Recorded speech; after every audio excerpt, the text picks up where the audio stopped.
ക്ലാസ്സിൽ എഫേസ്യ ലേഖനത്തിൽ അടങ്ങിയിരിക്കുന്ന മർമ്മപ്രധാനമായ 2 കാര്യങ്ങളാണ് നമുക്ക് ചിന്തിപ്പാനിടയായി.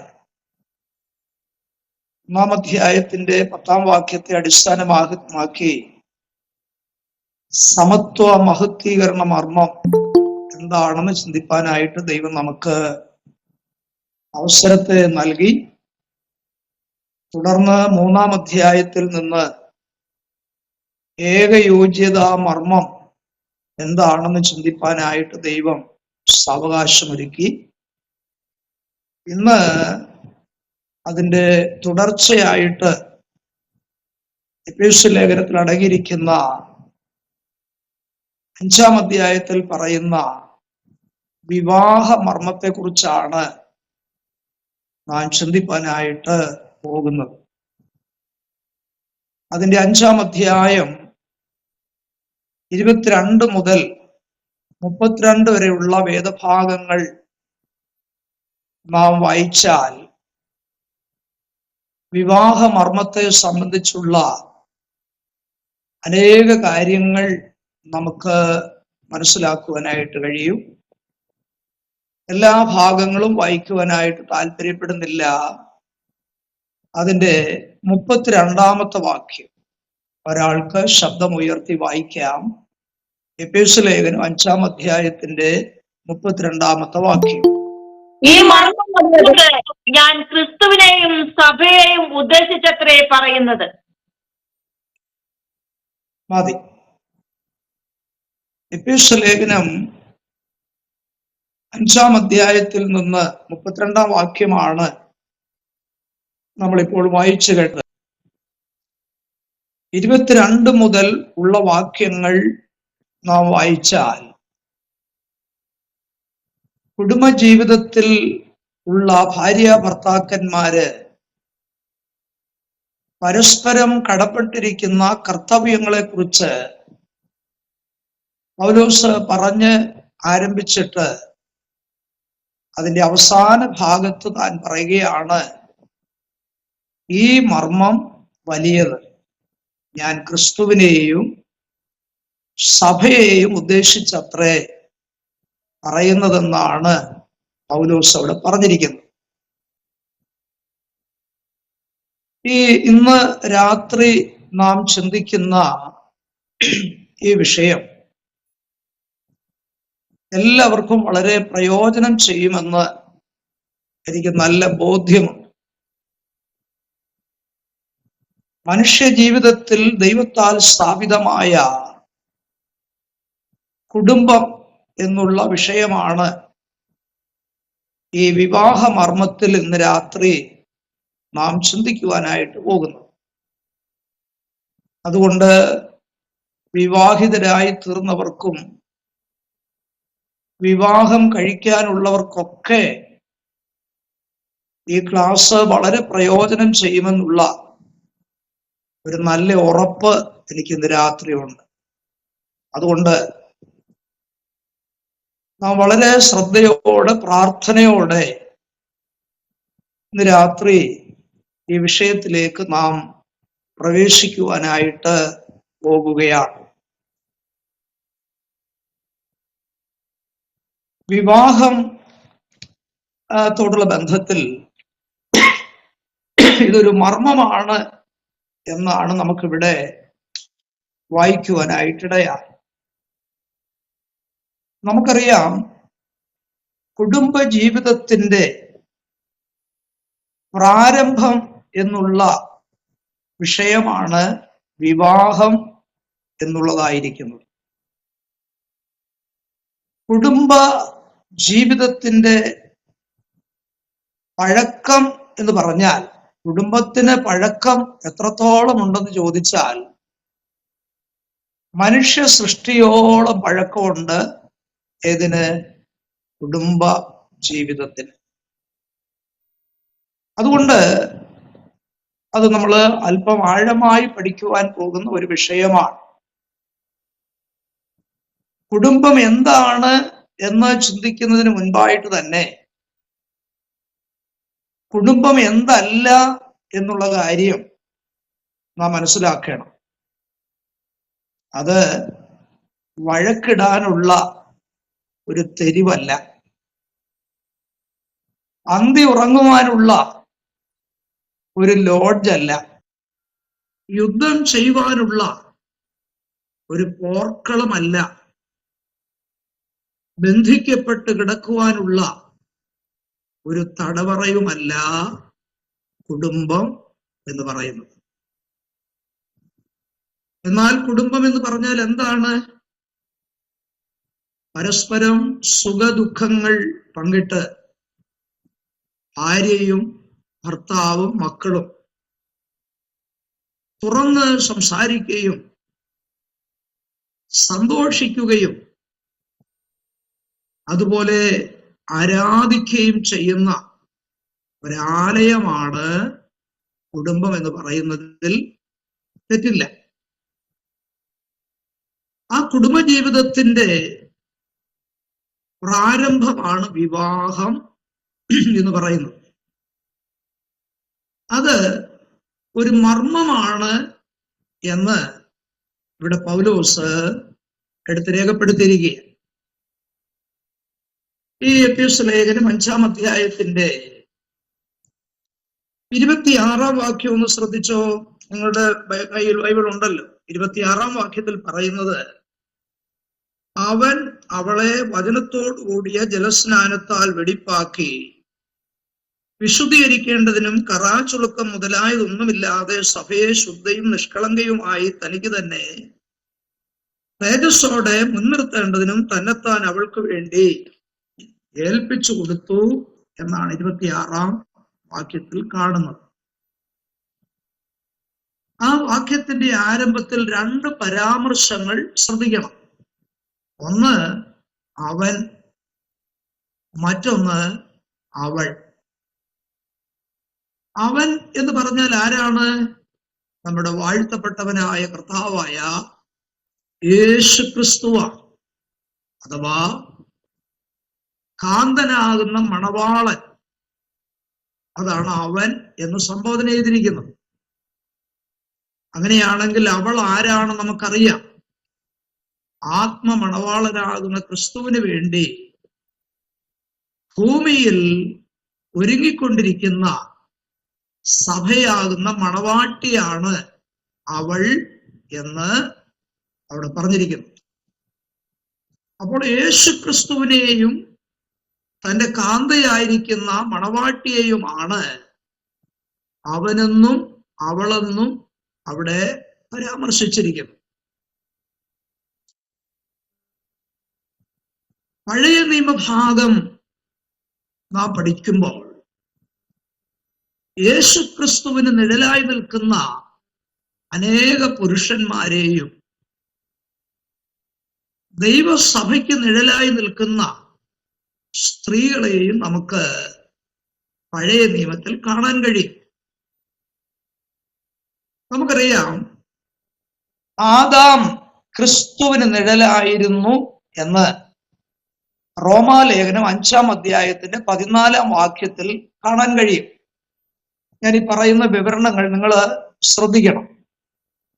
അപ്പൊ യേശു ക്രിസ്തുവിന് നിഴലായി നിൽക്കുന്ന പഴയ നിയമത്തിലെ ചരിത്ര പുരുഷനാണ് ആര്? ആദാം. റോമാലേഖനം 5-ാം അധ്യായത്തിന്റെ 14-ാം വാക്യത്തിൽ വരുവാനിരിക്കുന്ന ക്രിസ്തുവിന്റെ നിഴലായിരുന്നു ആദാം എന്ന് അവിടെ പ്രസ്താവിച്ചിട്ടുണ്ട്. ആ വാക്യങ്ങൾ നിങ്ങൾ നോട്ട് ചെയ്തോണം. അതുപോലെ 2 കോരിന്ത് ലേഖനം 11-ാം അധ്യായത്തിന്റെ 2-ാം വാക്യം നാം ശ്രദ്ധിച്ചാൽ, 2ഉം 3ഉം വാക്യങ്ങളൊക്കെ ശ്രദ്ധിച്ചാൽ, സർപ്പം ഹവ്വായെ ഉപായത്താൽ ചതിച്ചതുപോലെ നിങ്ങളുടെ മനസ്സ് ഏകാഗ്രതയും നിർമ്മലതയും വിട്ട് വഷളായി പോകുമോ എന്ന് ഞാൻ ഭയപ്പെടുന്നുവെന്ന് കൊരിന്ത്യ സഭയോട് താൻ പറയുന്നതായി കാണാൻ കഴിയും. അവിടെ ദൈവസഭയ്ക്ക് നിഴലായി നിൽക്കുന്നത് ഹവ്വായാണ്. അപ്പൊ ആദാം ക്രിസ്തുവിന് നിഴലും ഹവ്വ തന്റെ കാന്തയായിരിക്കുന്ന മണവാട്ടിയായ സഭയ്ക്കും നിഴലാണ് എന്നാണ് ഞാൻ പറഞ്ഞതിന്റെ ആശയം. ഇനി ശ്രദ്ധിക്കണം, നമുക്കറിയാം ദൈവം നിലത്തെ പൊടിയെടുത്ത് ദൈവത്തിന്റെ സാദൃശ്യത്തിലും സ്വരൂപത്തിലും ആരെ നിർമ്മിച്ചു? ആദമിനെ നിർമ്മിക്കുവാനിടയായി. നിങ്ങൾ ഉൽപ്പത്തി പുസ്തകം 5-ാം അധ്യായം എടുത്ത് വായിക്കുമ്പോൾ, ഒന്നോട്ടുള്ള വാക്യങ്ങൾ വായിക്കുമ്പോൾ, ആദാമിൽ നിന്ന് ഹൗവ വെളിയിൽ വരുന്നതിന് മുൻപ്, ഞാൻ പറഞ്ഞതായ ഭാഗം ശ്രദ്ധിക്കണം, ഹൗവയെ ദൈവം സൃഷ്ടിക്കുന്നതിന് മുൻപ് ആദാം മാത്രമുണ്ടായിരുന്നപ്പോൾ, അവിടെ ഉൽപ്പത്തി 5-ാം അധ്യായത്തിൽ 1-2 വാക്യങ്ങളൊക്കെ വായിക്കുമ്പോൾ പറയുകയാണ്, ആദാം എന്ന് അവർക്ക് പേരിട്ടു. ഹവ്വ വെളി വന്നിട്ടില്ല കേട്ടോ. അവിടെ വായിക്കുന്നത് അവർക്ക് ദൈവം ആദാം എന്ന് പേരിട്ടു ഉണ്ടല്ലോ വാക്യം. അപ്പൊ ഞാൻ പറഞ്ഞതിന്റെ അർത്ഥം, ഹവ്വ വെളിയിൽ വരുന്നതിന് മുൻപേ തന്നെ അവിടെ എഴുതിയിരിക്കുന്നത് എന്താണ്? അവിടെ ബഹുവചനമാ. ആദാം മാത്രമുള്ളപ്പോൾ തന്നെ അവർക്ക് എന്നാണ് അവിടെ പറഞ്ഞിരിക്കുന്നത്. അതിന്റെ അർത്ഥം എന്താണ്? ആദാമിൽ ആരുണ്ടായിരുന്നു? ഹവ്വ ഉണ്ടായിരുന്നു. ആദാം എന്ന് പേരിട്ടപ്പോൾ തന്നെ പറയുകയാണ് അവർക്ക് ആദാം എന്ന് പേരിട്ടു എന്ന്.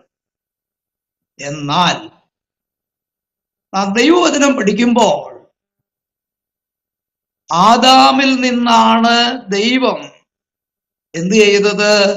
ഹവ്വായെ നിർമ്മിക്കുവാനിടയായത്. ആദാമിന്റെ വാരിയെല്ലുകളിൽ ഒന്നെടുത്ത് അതിൽ മാംസം പിടിപ്പിച്ച് അതിനെയാണ് ദൈവം ഹവ്വായായിട്ട്, ആദാമിന്റെ ഭാര്യയായിട്ട് നൽകുവാനിടയായത്. എങ്ങനെയാണ് ഹവ്വായെ വെളിയിൽ കൊണ്ടുവന്നത്? ആദാമിന് ദൈവം ഒരു ഗാഢനിദ്ര കൊടുത്തു. ആ സമയത്താണ് ദൈവം ആദാമിന്റെ വാരിയെല്ലുകളിൽ ഒരെണ്ണം എടുത്ത് അതിൽ മാംസം പിടിപ്പിച്ച് അതിനെ ഹവ്വയാക്കി തീർക്കുവാനിടയായത്. അപ്പൊ ഈ ഒരു ചിന്ത, ഈ ഒരു ആശയം മനസ്സിൽ വെച്ചുകൊണ്ട് നാം ചിന്തിച്ചാൽ, ദൈവത്തിന്റെ പുത്രനായിരിക്കുന്ന ക്രിസ്തു യേശു ഈ ലോകത്തിലേക്ക് കടന്നു വന്നപ്പോൾ തന്നെ യേശുവിൽ കർത്താവിന്റെ മണവാട്ടിയായിരിക്കുന്ന സഭ അടങ്ങിയിട്ടുണ്ടായിരുന്നു എന്നാണ് ഞാൻ പറഞ്ഞതിന്റെ അർത്ഥം. എന്നാൽ യേശുവിൽ നിന്ന് സഭ വെളിയിൽ വന്നത് എപ്പോഴാണ്? ക്രൂശിന്മേൽ യേശു യാഗമായി തീർന്ന ശേഷം.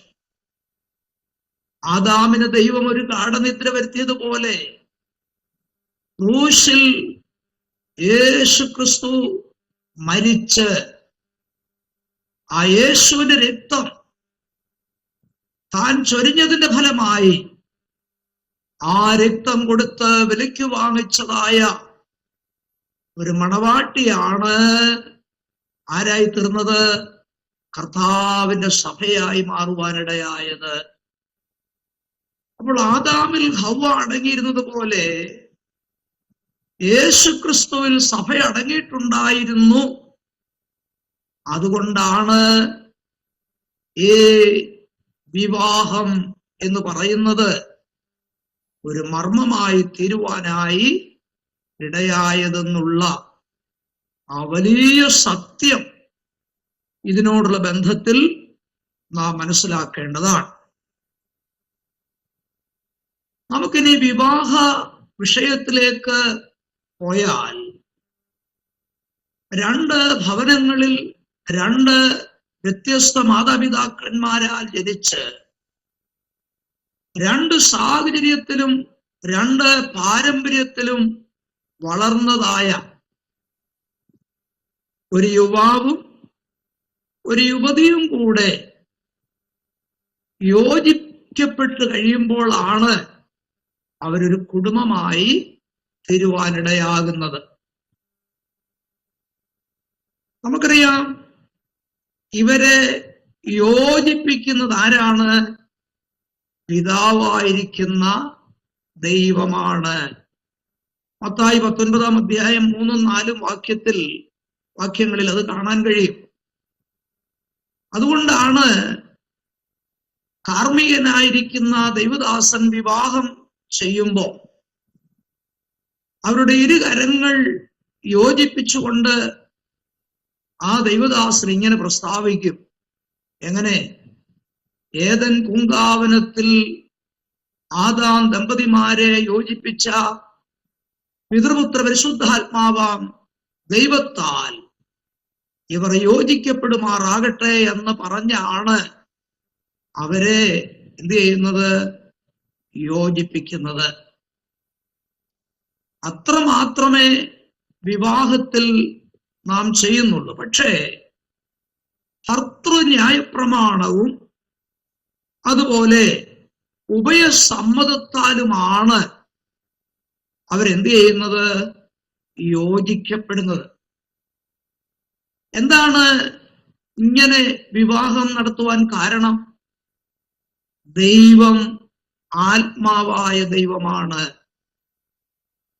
അതുപോലെ വിവാഹിതരായി തീരുന്നതായ പ്രിയപ്പെട്ടവരും ആരാണ്? 2 ആത്മാക്കളാണ്. അപ്പോ ആത്മാവാകുന്ന ദൈവം 2 ആത്മാക്കളെ അത് ഉഭയസമ്മതത്താലും ഭർതൃന്യായപ്രമാണത്താലും എന്ത് ചെയ്യുകയാണ്? യോജിപ്പിക്കുകയാണ്. നമുക്കറിയാം, ഇവര് 2 വസ്തുക്കളായിരുന്നുവെങ്കിൽ മറ്റൊരു വസ്തു കൊണ്ട് അവരെ യോജിപ്പിക്കുക ഇല്ലേ? പക്ഷെ ഇവര് വസ്തുക്കളല്ല, ആത്മാക്കളാണ്. എന്നാൽ യോജിക്കപ്പെടുന്നത് എന്താണ്? അവരുടെ ഹൃദയവും മനസ്സും അന്തരാത്മാവുമാണ് എന്ത് ചെയ്യുന്നത്? യോജിക്കുവാനായിട്ട് ഇടയാകുന്നത്. ഈ വിവാഹത്തോടുള്ള ബന്ധത്തിൽ ഇന്ന് രാത്രി നാം തുടർന്ന് ചിന്തിപ്പാൻ പോകുന്നത് വളരെ പ്രധാനപ്പെട്ടതായ ചില വിഷയങ്ങളാണ്. ഞാൻ ആദ്യം പറഞ്ഞല്ലോ, ഇത് ഏത് നിലയിലുള്ളവർക്കും വളരെ പ്രയോജനം ചെയ്യുന്നതായിരിക്കുന്ന ഒരു പഠനമാണ്. നാം ആദ്യം ചിന്തിപ്പാനായിട്ട് പോകുന്നത് ഈ വിവാഹത്തിന്റെ ഉദ്ദേശങ്ങൾ എന്തൊക്കെയാണ് എന്നുള്ളതാണ്. അതെല്ലാവരും വാസ്തവത്തിൽ അത് പ്രത്യേകം ശ്രദ്ധിക്കേണ്ട കാര്യങ്ങളാണ്. നമുക്കറിയാം, ദൈവം മനുഷ്യനെ സൃഷ്ടിച്ചതിനും കുടുംബത്തെ ദൈവം സൃഷ്ടിച്ചതിനൊക്കെ അടിസ്ഥാനപരമായ ചില കാര്യങ്ങൾ അതിനകത്ത് അടങ്ങിയിട്ടുണ്ട്. അത് നമ്മൾ എല്ലാവരും മനസ്സിലാക്കേണ്ട കാര്യമാണ്. എന്തുകൊണ്ടാണ് ദൈവം കുടുംബത്തെ സ്ഥാപിച്ചത്? എന്താണ് അതിന്റെ ലക്ഷ്യം? മാത്രമല്ല, കുടുംബത്തെ പറ്റിയുള്ള ഉദ്ദേശം എന്താണ്? ഇതെല്ലാം നമ്മൾ അടിസ്ഥാനപരമായിട്ട് മനസ്സിലാക്കേണ്ടതായ കാര്യമാണ്. കാരണം നമ്മൾ ദൈവമക്കളാണ്. ലോകക്കാർക്ക് അതറിയാൻ പാടില്ല, അവർക്ക് അത് അറിയുവാനും താല്പര്യമില്ല. എന്നാൽ സർവശക്തനായിരിക്കുന്ന ദൈവത്താൽ സ്ഥാപിക്കപ്പെട്ട വിശുദ്ധ സ്ഥാപനമാണ് വിവാഹത്തോടുകൂടെ ഉണ്ടാകുന്ന കുടുംബം എന്നുള്ള നിലയിൽ നമ്മള് കുടുംബത്തിന്റെ അല്ലെങ്കിൽ വിവാഹത്തിന്റെ ലക്ഷ്യത്തെക്കുറിച്ചും അതിൻ്റെ ഉദ്ദേശങ്ങളെക്കുറിച്ചും നമ്മൾ വാസ്തവത്തിൽ മനസ്സിലാക്കേണ്ടവരാണ്. ഞാൻ ആ വിഷയത്തിലേക്ക് പ്രവേശിക്കുന്നതിന് മുൻപായിട്ട് ഓർപ്പിക്കുന്ന മറ്റൊരു കാര്യം, ക്രിസ്തീയ വേദ പ്രമാണ സത്യങ്ങൾ ക്രോഡീകരിച്ച് എഴുതിയിരിക്കുന്ന ഭാഗം അല്ലെങ്കിൽ സഭാപിതാക്കന്മാർ കൂടി ആലോചിച്ച് ക്രിസ്തീയ വേദപ്രമാണത്തിന്റെ സത്യങ്ങൾ ക്രോഡീകരിച്ച് അവരെഴുതിയിരിക്കുന്ന കൂട്ടത്തിൽ അവരാലോചിച്ചെഴുതിയിരിക്കുന്ന ഒരു കാര്യമുണ്ട്. അതെന്താണെന്ന് ചോദിച്ചാൽ, ദൈവം കുടുംബത്തെ സ്ഥാപിച്ചിരിക്കുന്നത് അവർ ദൈവത്തെ മഹത്വപ്പെടുത്തി ദൈവമായിട്ടുള്ള സംസർഗത്തിൽ ജീവിച്ച് ദൈവത്തെ പ്രസാദിപ്പിക്കണമെന്നുള്ളതാണ് ദൈവം ഒരു കുടുംബത്തെ കുറിച്ച് ആഗ്രഹിക്കുന്ന കാര്യം. അതെത്ര പേര് ഗ്രഹിക്കുന്നുണ്ടെന്ന് എനിക്ക് അറിയത്തില്ല. ഒരു കുടുംബ ജീവിതത്തിലേക്ക് പ്രവേശിക്കുമ്പോൾ അല്ലെങ്കിൽ വിവാഹത്തിലേക്ക് പ്രവേശിക്കുമ്പോൾ ഇത്രയും കാര്യം ദൈവത്തിന്റെ ഉള്ളിൽ ദൈവത്തിന് പ്ലാൻ ഉണ്ടെന്ന് എത്ര പേർക്ക് അത് അറിയാവുന്ന എനിക്കറിയാൻ വയ്യ. പലരും ചിന്തിച്ചു വെച്ചിരിക്കുന്നത് ഒരു വിവാഹമൊക്കെ കഴിഞ്ഞ് ഊട്ടിയിലും അവിടെ എവിടെയൊക്കെ പോയി കറങ്ങി അടിച്ചു പൊളിച്ച് ആദ്യത്തെ ദിവസങ്ങളൊക്കെ കഴിഞ്ഞ് പിന്നെ വിരുന്നിന് വിളിക്കുന്ന ഭവനങ്ങളിലൊക്കെ പോയി ശാപ്പാടൊക്കെ കഴിച്ച് ഇങ്ങനെ നല്ല ജോലിയൊക്കെ ചെയ്ത് പണം ഉണ്ടാക്കി വീടൊക്കെ വെച്ച് മക്കളെയൊക്കെ വളർത്തി അവരെ കെട്ടിച്ചു വിട്ട് അല്ലെങ്കിൽ അവരെ കെട്ടിച്ച് ഇങ്ങനെ മുൻപോട്ട് പോകുക എന്നുള്ളതാണ് പലരുടെ ഉള്ളിലിരിക്കുന്ന ചിന്ത. പക്ഷെ അതല്ല. ഒരു കുടുംബത്തെ കുറിച്ച് ദൈവത്തിന്റെ ഉദ്ദേശം എന്ന് പറയുന്നത് എന്താണെന്നറിയാമോ? അവർ കുടുംബമായി ദൈവത്തെ മഹത്വപ്പെടുത്തണം. ദൈവമായിട്ടുള്ള സംസർഗത്തിൽ അവർ ജീവിക്കണം. അവർ ദൈവത്തെ പ്രസാദിപ്പിക്കണം. ഇതൊക്കെയാണ് മനുഷ്യനെ കുറിച്ചും കുടുംബ ജീവിതത്തെ കുറിച്ചൊക്കെ ദൈവം പ്ലാൻ ചെയ്തിരിക്കുന്ന കാര്യങ്ങൾ. അങ്ങനെയാണെങ്കിൽ ഒന്നാമതായിട്ട് നാം ഇവിടെ ചിന്തിക്കാൻ പോകുന്നത് വിവാഹത്തിന്റെ ഉദ്ദേശങ്ങൾ എന്തൊക്കെയാണ് എന്നതാണ്. എന്താണ് വിവാഹത്തിന്റെ ഉദ്ദേശങ്ങൾ? ഞാൻ പറഞ്ഞല്ലോ, ഈ പഠനം നമ്മുടെ വ്യക്തിപരമായ ജീവിതത്തിനും നമ്മുടെ കുടുംബ ജീവിതത്തിനും ഒക്കെ അനുഗ്രഹമായി തീരും. ഇനി വിവാഹിതരായി തീരാനുള്ളവർ ഉണ്ടെങ്കിൽ അവർക്കും ഇത് വളരെ അനുഗ്രഹമായി തീരുമെന്ന് എനിക്ക് നല്ല നിശ്ചയമുണ്ട്. അനേക സമയങ്ങളിൽ ഈ ക്ലാസ്സുകൾ അനേകർക്ക് ഞാൻ എടുത്തപ്പോൾ അവർക്കത് അനുഗ്രഹമായി തീർന്നിട്ടുണ്ട്. അതുകൊണ്ടാണ് ഞാൻ എത്ര വിശദമായിട്ട് ഈ കാര്യങ്ങൾ പറയുവാനായിട്ട് പ്രേരിതനായത്. വിവാഹത്തിന്റെ ഉദ്ദേശങ്ങൾ നാം ചിന്തിക്കുമ്പോൾ ഒന്നാമതായിട്ട് നമുക്ക് ചിന്തിപ്പാനുള്ളത് മനുഷ്യനേകനായിരിക്കുന്നത് നന്നല്ല. അതാണ് ഒന്നാമത്തെ കാര്യം. മനുഷ്യനേകനായിരിക്കുന്നത് നന്നല്ലാത്തത് കൊണ്ടാണ് ദൈവം എന്ത് ചെയ്തത്? വിവാഹം ഏർപ്പെടുത്തിയത്. എല്ലാ സൃഷ്ടിയും നടത്തിയ ശേഷം ദൈവം പറഞ്ഞിരിക്കുന്നത് നല്ലത് നല്ലത് നല്ലതെന്ന അല്ലേ? എന്നാൽ ആദാമിനെ സൃഷ്ടിച്ച ശേഷം ദൈവം പറയാണ് ഇവനിങ്ങനെ തന്നെ ഇരിക്കുന്നത് നല്ലതല്ല എന്ന് പറഞ്ഞാൽ ഞാൻ അവന് തക്കതായ ഒരു തുണ ഉണ്ടാക്കി കൊടുക്കും എന്ന് പറഞ്ഞാൽ അതിന്റെ അർത്ഥം ഒരു പങ്കാളിത്തം അവന് ആവശ്യമാണ് എന്നാ അതിന്റെ അർത്ഥം. ഒരുമിച്ച് അവർ ജീവിച്ച് അവരുടെ ജീവിതം എല്ലാ നിലയിലും പങ്കുവെക്കണമെന്നുള്ളതാണ് ദൈവം ആദാമിനെ കുറിച്ച് എന്ത് ചെയ്തത്? ആഗ്രഹിക്കുന്നത്. തക്കതായ തുണ എന്നാ പറഞ്ഞിരിക്കുന്നത്. തക്കതായ തുണ അല്ലെ?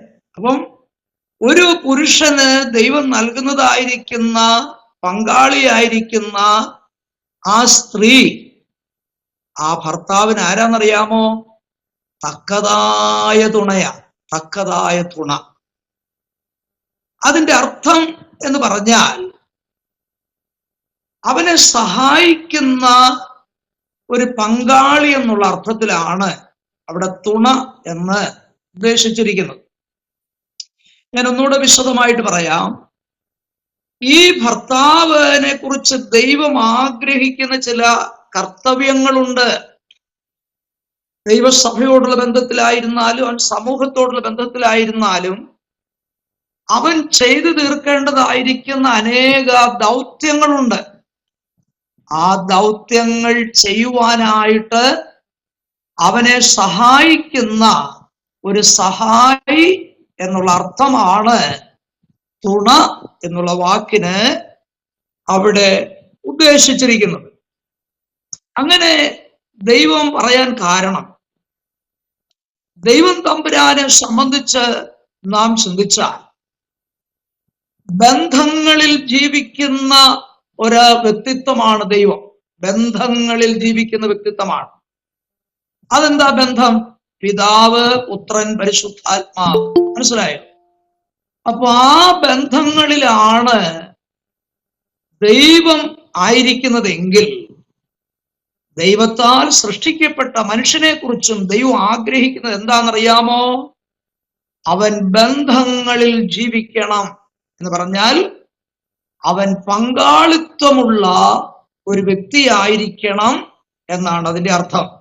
ഒറ്റ വാക്കിൽ പറഞ്ഞാൽ ഇവനെ ഒറ്റയ്ക്ക് ജീവിക്കാനല്ല ദൈവം സൃഷ്ടിച്ചത്. അതിനല്ല ദൈവം മനുഷ്യനെ ഉണ്ടാക്കിയത്. അങ്ങനെയാണെങ്കിൽ അവന് ദൈവം വിഭാഗത്തിലൂടെ നൽകുന്നതായിരിക്കുന്ന അവന്റെ തുണയായിരിക്കുന്ന ഭാര്യയാണ് അവന്റെ ജീവിതത്തിൽ ഏറ്റവും വലിയ ബന്ധം. ലോകത്തിലുള്ള എല്ലാവരെക്കാളും ഒരു മനുഷ്യന്, ഭർത്താവായിരിക്കുന്ന ഒരു മനുഷ്യന്, വിവാഹിതനായ ഒരു മനുഷ്യന് അവന്റെ ജീവിതത്തിൽ ഏറ്റവും വലിയ ബന്ധം ആരോടായിരിക്കണം? അവന് ദൈവം കൊടുത്ത പങ്കാളിയായിരിക്കുന്ന അവന്റെ ഭാര്യയോടായിരിക്കണം അവന്റെ ഏറ്റവും വലിയ ബന്ധം. അപ്പോൾ വിവാഹം കഴിക്കാനുള്ള ഒരു യുവാവോ യുവതിയോ ഈ ഒരു കാര്യം ഉള്ളിൽ വെച്ചുകൊണ്ട് വേണം വിവാഹത്തിലേക്ക് പ്രവേശിക്കുവാൻ. എന്ന് പറഞ്ഞാൽ എൻ്റെ ജീവിതം പങ്കുവെക്കുവാൻ പറ്റിയ ഒരാളാണോ എനിക്ക് വേണ്ടി നിശ്ചയിക്കപ്പെട്ടിരിക്കുന്ന ആ വ്യക്തി എന്നുള്ളത് അവരുടെ ജീവിതത്തിലെ ഏറ്റവും വലിയതായ ഒരു ചിന്തയായിരിക്കും. പക്ഷേ ഇന്നത്തെ വിവാഹ ജീവിതത്തിലേക്കൊക്കെ നമ്മൾ ശ്രദ്ധിച്ചാൽ അതൊന്നും അല്ലല്ലോ പലരുടെയും ലക്ഷ്യം. നല്ല നിറം ഉണ്ടായിരിക്കണം, നന്നായിട്ട് മുടി ഉണ്ടായിരിക്കണം, വിദ്യാഭ്യാസം ഉണ്ടായിരിക്കണം, ജോലി ഉണ്ടായിരിക്കണം. ഇങ്ങനെയുള്ളതായിരിക്കുന്ന ബാഹ്യമായിരിക്കുന്ന ചിന്തകളുടെ അടിസ്ഥാനത്തിലാണ് ഇന്ന് പലയിടങ്ങളിലും തെരഞ്ഞെടുപ്പ് നടക്കുന്നത്. ഇതൊന്നും വേണ്ടെന്നുള്ള അർത്ഥത്തിലല്ല ഞാൻ പറയുന്നത് കേട്ടോ. നല്ല നിറം ഉണ്ടെങ്കിൽ നിറമായിക്കോട്ടെ, നല്ല ജോലി ഉണ്ടായിക്കോട്ടെ, ഞാൻ അതിനൊന്നും എതിരല്ല പറഞ്ഞത്. പക്ഷെ ബാഹ്യമായിട്ടുള്ളതായിരിക്കുന്ന ഈ നോട്ടത്തെക്കാൾ ഒരു സ്ത്രീ ആയാലും അല്ലെങ്കിൽ ഒരു യുവാവായാലും യുവതിയായാലും ചിന്തിക്കേണ്ടതായ പരമപ്രധാനമായ കാര്യം, എൻ്റെ ജീവിതത്തിൽ എൻ്റെ പങ്കാളിയായിത്തീരുന്ന വ്യക്തി എന്നോടുകൂടെ ജീവിച്ച് എൻ്റെ ജീവിതത്തെ പങ്കുവയ്ക്കുവാൻ അത് യോഗ്യതയുള്ള ഒരു വ്യക്തിയാണോ എന്നുള്ളതായിരിക്കുന്ന പ്രധാന ചിന്തയായിരിക്കണം അവരുടെ ഹൃദയത്തിൽ ഉണ്ടായിരിക്കേണ്ടത്. എന്ന് പറഞ്ഞാൽ, അടിസ്ഥാനപരമായി പറഞ്ഞാൽ തീർച്ചയായും രക്ഷിക്കപ്പെട്ട ഒരു വ്യക്തിക്ക് രക്ഷിക്കപ്പെട്ട ഒരാൾ തന്നെ ആയിരിക്കണം. സ്നാനമേറ്റിരിക്കുന്ന വ്യക്തിക്ക് ഒരു സ്നാനമേറ്റ വ്യക്തി തന്നെ ആയിരിക്കണം. നമ്മള് സാധാരണ പറയുന്ന കേൾക്കുന്ന ഒരു കാര്യമുണ്ട്. ആമക്കള് പ്രായമാകുമ്പോൾ പറയാറുണ്ട്, അമ്മയ്ക്ക് പ്രായമായി, ഇനി അമ്മയെ നോക്കാൻ ആരും ഇല്ല, അതുകൊണ്ട് മോന് വേണ്ടി ഒരു കല്യാണം ഞങ്ങൾ ഇങ്ങനെ ആലോചിക്കുക. നോക്കിക്കേ, എത്രമാത്രം താണുപോയെന്നൊന്ന് ഓർത്ത് നോക്കിക്കേ. അമ്മയെ നോക്കാൻ വേണ്ടിയാണോ ഒരു മകൻ വിവാഹം കഴിക്കേണ്ടത്? ആണോ? ആദാമിന് ദൈവം ഹവ്വയെ കൊടുത്തപ്പോൾ ആദാമിന് അമ്മയുണ്ടായിരുന്നു. അവിടെ അമ്മയെ നോക്കാൻ വേണ്ടിയാണോ ഹവ്വയെ ദൈവം ആദാമിന് കൊടുത്തത്? അമ്മയെ നോക്കണ്ടെന്നുള്ള അർത്ഥത്തിലല്ല ഞാൻ പറയുന്നത് കേട്ടോ. അമ്മയെ നോക്കണ്ടെന്നുള്ള അർത്ഥത്തിലല്ല ഞാൻ ഈ പറയുന്നത്. വിവാഹം കഴിച്ചുകൊണ്ട് വന്നാൽ അമ്മ പ്രായമാണെങ്കിൽ അമ്മയെ നോക്കണം, അവരാ നോക്കേണ്ടത്. പക്ഷേ അമ്മയെ നോക്കാൻ വേണ്ടി ആരെയും മക്കളെ പിടിച്ചെന്ത് ചെയ്യരുത്, കല്യാണം കഴിപ്പിക്കരുത്. അത് ദൈവവചനത്തിന്റെ എതിരാ. ഞാൻ പറയുന്നതിന്റെ ആശയം മനസ്സിലായി കാണുമല്ലോ. ചിലര് വിവാഹം കഴിക്കുന്നത് വല്ല വിധേന ഒന്ന് അമേരിക്കയ്ക്ക് പോകണം. അതുകൊണ്ട് അമേരിക്കയിലുള്ള ഒരു പെണ്ണിനെ നമുക്ക് ആലോചിക്കാം, അല്ലേ? അങ്ങനാണെങ്കിൽ ഇവനും കൂടെ ആ പെണ്ണിന്റെ കെയർ ഓഫിൽ എവിടെ പോകാം? അമേരിക്കയ്ക്ക് പോകാം. അതിനാണോ ദൈവം വിവാഹം ഏർപ്പെടുത്തിയത്? ഒരിക്കലും അല്ല. ഞാൻ പറയുന്നതിന്റെ സത്താണ് നിങ്ങൾ ഗ്രഹിക്കേണ്ടത്. ഞാൻ പറഞ്ഞു വന്നത്, കുടുംബജീവിതത്തിന്റെ ലക്ഷ്യത്തിന് വേണ്ടി, അല്ലെങ്കിൽ ദൈവം ഉദ്ദേശിച്ച ഒന്നാമത്തെ കാര്യം, മനുഷ്യൻ ഏകനായിരിക്കാതെ അവന് ഒരു പങ്കാളിത്വം വഹിപ്പാൻ ഒരാൾ വേണം. അതിനാണ് ദൈവം വിവാഹം ഏർപ്പെടുത്തിയത്. മാത്രമല്ല, ആ വിവാഹത്തോടുകൂടെ അവൻ കുടുംബജീവിതത്തിലേക്ക് പ്രവേശിക്കുമ്പോൾ അവൻ കുടുംബമായി ദൈവത്തെ മഹത്വപ്പെടുത്തുകയും അവര് ദൈവ സംസർഗത്തിൽ ജീവിച്ച് ദൈവത്തിന് പ്രസാദമുള്ളൊരു ജീവിതം നയിക്കുവാനും അവർ തയ്യാറാകണമെന്നുള്ളത് ഇത്തരണത്തിൽ ഞാൻ വീണ്ടും ഓർപ്പിച്ചുകൊള്ളുകയാണ്. രണ്ടാമത്തെ ഉദ്ദേശം, വിവാഹ ജീവിതത്തിന്റെ രണ്ടാമത്തെ ഉദ്ദേശം എന്ന് പറയുന്നത് മനുഷ്യൻ സന്തോഷത്തോടെ ജീവിപ്പാൻ വേണ്ടിയാണ്. ഞാൻ വാക്യങ്ങളൊന്നും എടുത്ത് വായിപ്പിക്കുന്നില്ല, കാരണം നമുക്ക് ഈ വാക്യങ്ങളൊക്കെ നന്നായിട്ട് അറിയാം. കാരണം നമ്മൾ വിവാഹിതരായി തീർന്ന സമയത്ത്, നമ്മൾ അനേക കല്യാണത്തിന് പോയ സമയത്തൊക്കെ ഈ വാക്യങ്ങളൊക്കെ ഒരുപാട് നമ്മൾ വായിച്ചു കേട്ടവരാണ്. അതുകൊണ്ട് വാക്യങ്ങൾ വായിച്ച് സമയം കളയാൻ താല്പര്യപ്പെടുന്നില്ല. രണ്ടാമത്തെ ഉദ്ദേശം, മനുഷ്യന്റെ സന്തോഷത്തിന് വേണ്ടിയാണ് ദൈവം വിവാഹം ഏർപ്പെടുത്തിയത് എന്ന് പറഞ്ഞാൽ, എബ്രായ ലേഖനം 13-ാം അധ്യായത്തിന്റെ 4-ാം വാക്യത്തിൽ നാം വായിക്കുമ്പോൾ, വിവാഹം എല്ലാവർക്കും മാന്യവും കിടക്ക നിർമ്മലവുമായിരിക്കട്ടെ എന്നാണ് അവിടെ പറഞ്ഞിരിക്കുന്നത്. എന്ന് പറഞ്ഞാൽ അവിടെ നമ്മൾ മനസ്സിലാക്കേണ്ട ഒരു കാര്യം, വിവാഹ ജീവിതത്തിന്റെ വെളിയിലുള്ളതായിരിക്കുന്ന എല്ലാ വിധത്തിലുള്ള അവിഹിത ബന്ധങ്ങളും തെറ്റാണ്. വിവാഹ ജീവിതത്തിൽ ഏർപ്പെട്ട് കഴിഞ്ഞാൽ ഒരിക്കലും ആ പങ്കാളിയോട് അവിശ്വസ്തത കാണിപ്പാൻ പാടില്ല. കിടക്ക എന്നവിടെ ഉദ്ദേശിച്ചിരിക്കുന്നത് വിവാഹ ജീവിതത്തിന്റെ ഉള്ളിലെ എല്ലാ വിധത്തിലുള്ളതായ ബന്ധങ്ങളെ കുറിച്ചാണ്. ആ ബന്ധങ്ങളിലൂടെ അവൻ സന്തോഷവാനായിട്ട് കുടുംബമായിട്ട് ജീവിക്കണം. അതിനാണ് ദൈവം വിവാഹം ഏർപ്പെടുത്തിയത്. ഞാനൊരു കാര്യം പറയട്ടെ, നമ്മള് എല്ലാ നിലകളിലും സന്തോഷിക്കുന്നത് കാണാനാണ് ദൈവം ആഗ്രഹിക്കുന്നത്. നമ്മുടെ കുടുംബജീവിതത്തിന്റെ എല്ലാ വശങ്ങളിലും, അതായത് ശാരീരികമായിട്ടുള്ള കാര്യങ്ങളിലായാലും ആത്മീയ വിഷയങ്ങളിലായിരുന്നാലും ഭൗതിക കാര്യങ്ങളിലായിരുന്നാലും, കുടുംബമായിട്ട് നാം ജീവിക്കുമ്പോൾ ഈ ഭൂമിയിൽ നാം സന്തോഷിക്കുന്നത് കാണാനാണ് ദൈവത്തിന് ആഗ്രഹം. നമ്മളിങ്ങനെ ഒരു സന്തോഷമില്ലാതിരിക്കുന്നത് കാണാൻ ദൈവം ആഗ്രഹിക്കുന്നില്ല കേട്ടോ. നമ്മൾ സന്തോഷിച്ചിരിക്കുന്നത് കാണാനാണ് നമ്മുടെ ദൈവം നമ്മളെക്കുറിച്ച് എന്ത് ചെയ്യുന്നത്? ആഗ്രഹിക്കുന്നത്. അപ്പോൾ നമ്മുടെ കുടുംബജീവിതത്തിൽ, ആ കുടുംബജീവിതത്തിന്റെ ഉള്ളിലെ ബന്ധങ്ങളിലൂടെ എല്ലാ നിലകളിലും സന്തോഷിക്കുന്നതിന് വേണ്ടിയാണ് ദൈവം വിവാഹം ഏർപ്പെടുത്തിയത്. അതാണ് രണ്ടാമത്തെ വിഷയം. വിവാഹത്തിന്റെ രണ്ടാമത്തെ ഉദ്ദേശം അതാണ്.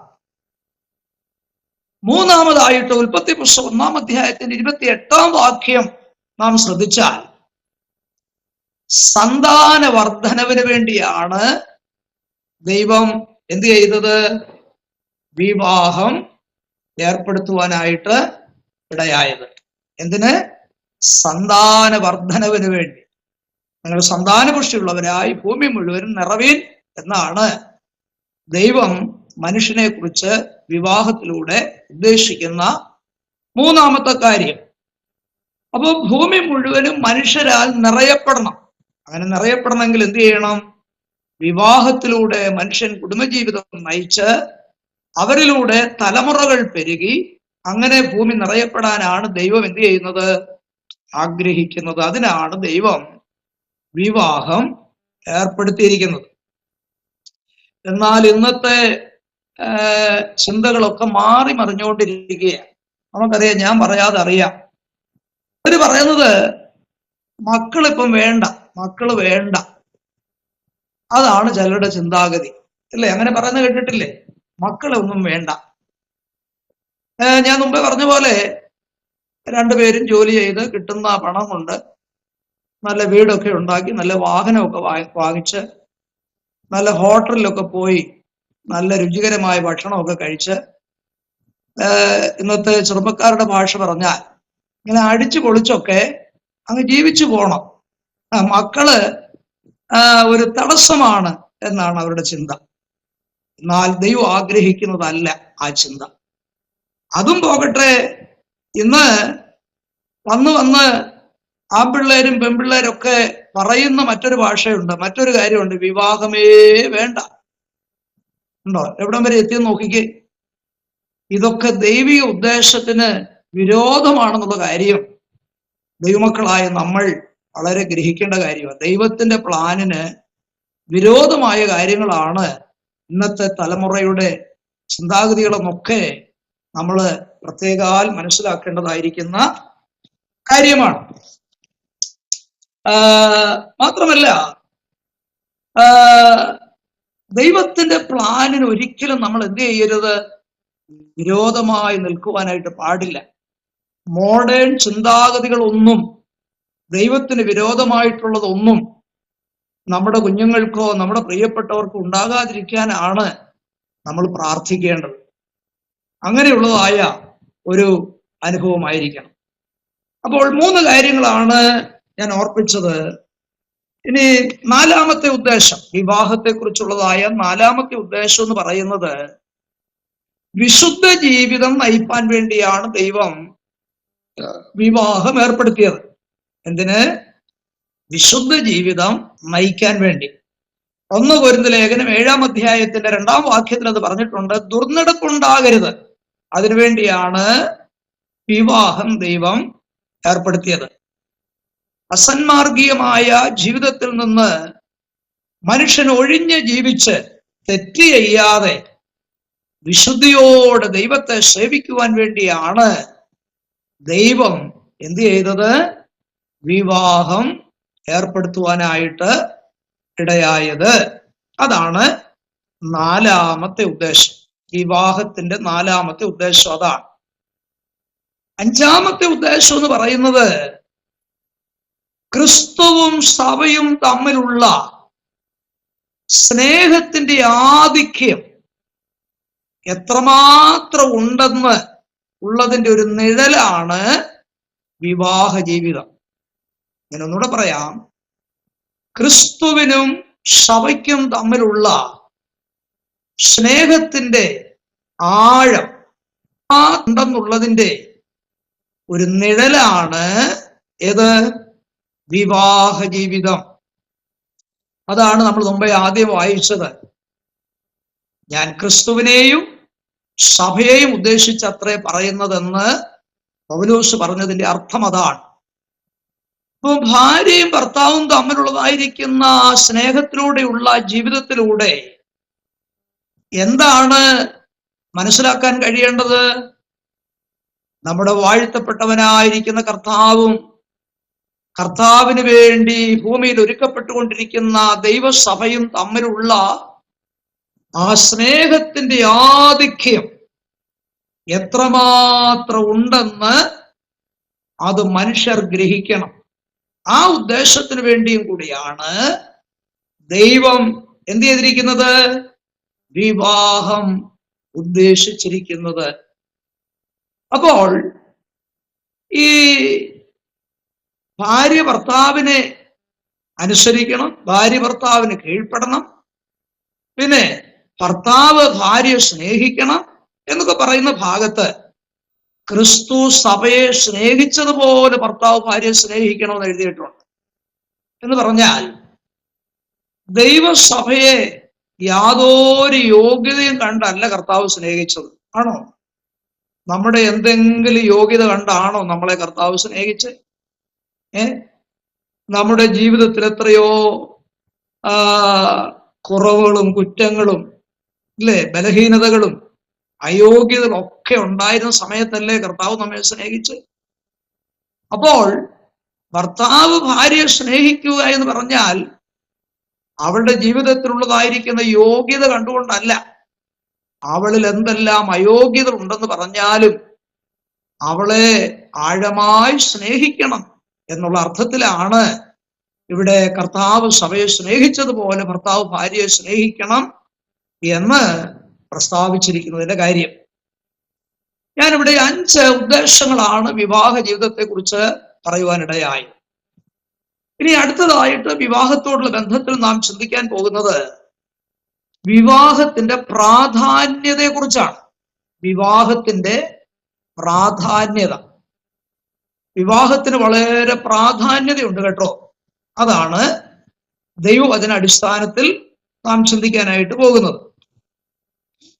ഒന്നാമത്തെ പ്രാധാന്യത, വിവാഹത്തിന്റെ ഒന്നാമത്തെ പ്രാധാന്യത ഉൽപ്പത്തി 2-ാം അധ്യായം 18-ാം വാക്യം നാം വായിക്കുമ്പോൾ അവിടെ പറഞ്ഞിരിക്കുന്നത് ദൈവമാണ് വിവാഹം സ്ഥാപിച്ചത്, അല്ലെങ്കിൽ ദൈവത്തിന്റെ ആലോചനയാണ് വിവാഹം. അപ്പൊ ദൈവത്താൽ സ്ഥാപിക്കപ്പെട്ടതായിരിക്കുന്ന ഒരു സ്ഥാപനമാണ് വിവാഹം എന്നതിനാൽ വിവാഹം വളരെ പ്രാധാന്യമുള്ളതായ ഒരു കാര്യമാണ്. വിവാഹത്തിന് വളരെ പ്രാധാന്യതയുണ്ട് എന്ന് നമുക്കതിൽ നിന്ന് മനസ്സിലാക്കാൻ കഴിയും. വിവാഹം ദൈവത്താൽ സ്ഥാപിക്കപ്പെട്ടു, ദൈവസഭ ദൈവത്താൽ സ്ഥാപിക്കപ്പെട്ടു. മൂന്നാമത് മറ്റൊരു കാര്യം കൂടെ ശ്രദ്ധിച്ചാൽ ഗവൺമെന്റ് അത് ദൈവത്താൽ സ്ഥാപിക്കപ്പെട്ടതായ മറ്റൊരു സ്ഥാപനമാണ്. ഏത് കാലത്തുമുള്ളതായിരിക്കുന്ന ഗവൺമെന്റ് എന്ന് പറയുന്നത് ദൈവത്താൽ സ്ഥാപിക്കപ്പെട്ട ദൈവത്തിന്റെ സ്ഥാപനമാണ്. അപ്പോൾ ഈ സ്ഥാപനത്തോടുള്ള ബന്ധത്തിൽ നാം ചിന്തിച്ചാൽ വിശുദ്ധ സ്ഥാപനമായിരിക്കുന്ന വിവാഹം അത് ദൈവം സ്ഥാപിച്ചതായതുകൊണ്ട് വിവാഹം വളരെ പ്രാധാന്യമേറിയതായ ഒരു വിഷയമാണ്. രണ്ടാമത്തെ പ്രാധാന്യത, വിവാഹത്തിന് രണ്ടാമത്തെ പ്രാധാന്യത, ഞാൻ പറഞ്ഞതായിരിക്കുന്ന ഈ സ്ഥാപനങ്ങളിൽ വെച്ച് ഏറ്റവും ആദ്യം സ്ഥാപിക്കപ്പെട്ട സ്ഥാപനം വിവാഹമാണ്, അല്ലെങ്കിൽ വിവാഹ ജീവിതമാണ്, കുടുംബജീവിതമാണ്. അതുകൊണ്ടും വിവാഹത്തിന് പ്രാധാന്യതയുണ്ട്. ഒന്നാമത്തെ സ്ഥാപനമായതായ വിവാഹമായതുകൊണ്ട് അതിന് വളരെ പ്രാധാന്യതയുണ്ട് എന്ന് നമുക്ക് മനസ്സിലാക്കുവാനായിട്ട് കഴിയും. ഇനി മൂന്നാമതായിട്ട് വിവാഹത്തിന്റെ പ്രാധാന്യതയെ സംബന്ധിച്ച് നാം ശ്രദ്ധിച്ചാൽ ദൈവത്തിന്റെ ഹൃദയത്തിലെ കാര്യപരിപാടികൾ ദൈവം നിറവേറ്റുന്നത് കുടുംബജീവിതത്തിലൂടെയാണ്. വിവാഹത്താൽ ഉടലെടുക്കുന്ന കുടുംബജീവിതത്തിലൂടെയാണ് ദൈവത്തിന്റെ തിരുഹൃദയത്തിലിരിക്കുന്ന കാര്യപരിപാടികൾ ദൈവം നിറവേറ്റുന്നത്. അതുകൊണ്ട് വിവാഹ ജീവിതത്തിന് വളരെ പ്രാധാന്യതയുണ്ട്. ചിലർ ചോദിക്കുന്നത് കേട്ടിട്ടില്ലേ, അയ്യോ പിള്ളേരെല്ലാം പെൺപിള്ളേരായി പോയല്ലോ എന്ന് ചോദിക്കുന്ന കേട്ടിട്ടില്ലേ? പെൺപിള്ളേരായി പോയല്ലോ എന്ന് ചോദിക്കുന്നത് തന്നെ വലിയ ദുഃഖത്തോടുകൂടെ. വാസ്തവത്തിൽ പെൺകുഞ്ഞുങ്ങളായിരുന്നാലും ആൺകുഞ്ഞുങ്ങളായിരുന്നാലും അത് ദൈവം നമുക്ക് തരുന്ന ദാനമാണ്. അങ്ങനെ ആ തലമുറകളിൽ കൂടെ പെൺകുഞ്ഞായിരുന്നാലും ആൺകുഞ്ഞായിരുന്നാലും നമുക്ക് ദൈവം തരുന്നതായ ആ തലമുറകളിൽ കൂടെയാണ്, ആ കുടുംബ ജീവിതത്തിലൂടെയാണ് ദൈവം ഹൃദയത്തിൽ തീരുമാനിച്ചു വച്ചിരിക്കുന്ന കാര്യപരിപാടികൾ ദൈവം നിറവേറ്റുന്നത്. ആ ഒരു കാര്യം നമ്മൾ മനസ്സിലാക്കണം. അതുകൊണ്ട് കുടുംബജീവിതത്തിന് ദൈവത്തിന്റെ മുമ്പിൽ വളരെ പ്രാധാന്യതയുണ്ട് കേട്ടോ, വളരെ പ്രാധാന്യതയാണ്. ഞാൻ ബൈബിളിൽ തന്നെ ഒരു ഉദാഹരണം പറയാം. നമുക്കറിയാം, മോശയുടെ അപ്പനായിരിക്കുന്ന യോക്കേബേദും അപ്പനായിരിക്കുന്ന അമ്രാമും അമ്മയായിരിക്കുന്ന യോക്കേബേദിനും കൂടെ ദൈവം കൊടുത്ത കുഞ്ഞാണ് ആര്? മോശ, അല്ലേ? മോശ. എബ്രായ ലേഖനം 11-ാം അധ്യായത്തില് നമ്മൾ വായിക്കുന്നത്, മോശയുടെ ജനനത്തിങ്കൽ, വിശ്വാസത്താൽ മോശയുടെ ജനനത്തിങ്കൽ അവൻ സുന്ദരനാണെന്ന് കണ്ടിട്ട് രാജാവിന്റെ കൽപ്പന ഭയപ്പെടാതെ അവനെ എന്ത് ചെയ്തെന്ന 3 മാസം ഒളിപ്പിച്ചു വെച്ചതായിട്ടാണ് നമുക്ക് വായിക്കാൻ കഴിയുന്നത്. അപ്പൊ ദൈവത്തിന്റെ വലിയൊരു കാര്യപരിപാടി ദൈവം നിറവേറ്റാൻ പോകുന്നത് മോശയിൽ കൂടെയായിരുന്നു.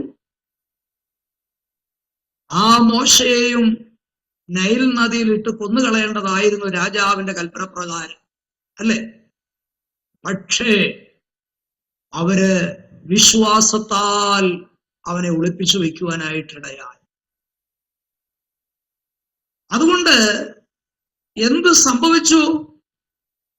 ആ മോശ മുഖാന്തരം ദൈവം തന്റെ ജനമാകുന്ന ഇസ്രായേലിനെ മിസ്രൈമിൽ നിന്ന് വീണ്ടെടുക്കുവാനുള്ളതായിരിക്കുന്ന പദ്ധതി ദൈവം ചെയ്തെടുത്തത് ആരിൽ കൂടാണ്?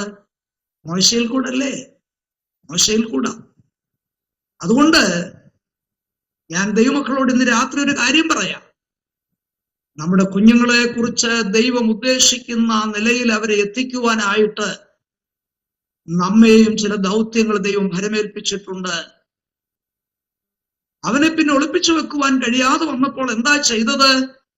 ഞാങ്ങണ കൊണ്ടൊരു പെട്ടകം വാങ്ങിച്ച് അതിന്റെ അകത്തും പുറത്തും കീല് തേച്ച് ആ കുഞ്ഞിനെ ആ പെട്ടകത്തിൽ കിടത്തി നൈൽ നദിയുടെ കരയിലുള്ളതായിരിക്കുന്ന ഞാങ്ങണയുടെ ഇടയിൽ കൊണ്ട് അവനെ ഒളിപ്പിച്ചു വെക്കുവാനിടയായി. നോക്കിക്കേ, ദൈവത്തിന്റെ പദ്ധതി എത്ര വലുതാ, അല്ലേ? ആ മോശക്കുഞ്ഞിനെ ഇരുത്തിയതായ അല്ലെങ്കിൽ കിടത്തിയ പെട്ടകം എടുക്കുവാൻ ദൈവം അവിടെ കൊണ്ടുവന്നത് ആരെയാ? ഫറവോന്റെ പുത്രിയെയാ കൊണ്ടുവന്നേ, അല്ലേ? എവിടെ നിന്ന് എതിരായിട്ടുള്ള കൽപ്പന പുറപ്പെട്ടുവോ ആ കൊട്ടാരത്തിൽ അവനെ വളർത്താനുള്ള സംവിധാനം ദൈവം ഒരുക്കിയെന്ന് മനസ്സിലായില്ലേ? അതാ ദൈവത്തിന്റെ കാര്യപരിപാടി കേട്ടോ. മിസ്രൈമി ജ്ഞാനം നൽകി അവന് വേണ്ട ഭക്ഷണം കൊടുത്ത് അവന് വേണ്ട കാര്യങ്ങളൊക്കെ ചെയ്തു കൊടുക്കുവാൻ ദൈവം ആരെ ഏൽപ്പിച്ച്? ഫറവോനെ ഏൽപ്പിച്ച്. ഈ മോശയുടെ സഹോദരി മിരിയാം അവനെ ഞാങ്ങണയുടെ ഇടയിൽ കൊണ്ടുവച്ചിട്ട് ദൂരെ നിന്ന് അവൻ എന്ത് സംഭവിക്കുമെന്ന് അറിയാൻ നോക്കിയെന്നാണ് നമ്മൾ വായിക്കുന്നത്. അവളുടെ ബുദ്ധി കണ്ടോ? ഫറവോന്റെ പുത്രി അവനെ എടുത്തു എന്ന് മനസ്സിലായി ഉടനെ ഓടിച്ചെന്നു, അല്ലേ? മോശയുടെ സഹോദരി. എന്നിട്ട് അവള് പറഞ്ഞു, ഞാന് ഇവന് മുലപ്പാൽ കൊടുക്കുവാൻ ഒരു അമ്മയെ വിളിച്ചുകൊണ്ട് വരാം. ആരെയാ വിളിച്ച്? അവരുടെ അമ്മയെ തന്നെ വിളിച്ചുകൊണ്ട് വന്നു. ഫറവോന്റെ പുത്രി പറയുന്നത് കേട്ടോ, മോശയുടെ അമ്മയുടെ കയ്യിൽ തന്നെ കുഞ്ഞിനെ കൊടുത്തിട്ട് പറഞ്ഞു, ഇവനെ കൊണ്ടുപോയി മുലകൂടി മാറുന്ന വരെ വളർത്തിക്കോണം.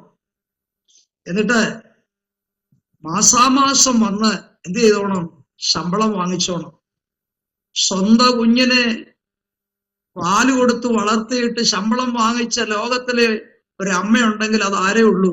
മോശയുടെ അമ്മയേ ഉള്ളൂ. അപ്പൊ ദൈവം തമ്പുരാൻ നമ്മുടെ തലമുറയെ സംബന്ധിച്ചൊരു പദ്ധതി തീരുമാനിച്ചിട്ടുണ്ടെങ്കിൽ ദൈവത്തിന്റെ കരുതലും ദൈവത്തിന്റെ പദ്ധതിയൊക്കെ ഏത് നിലകളിലാണ് മുൻപോട്ട്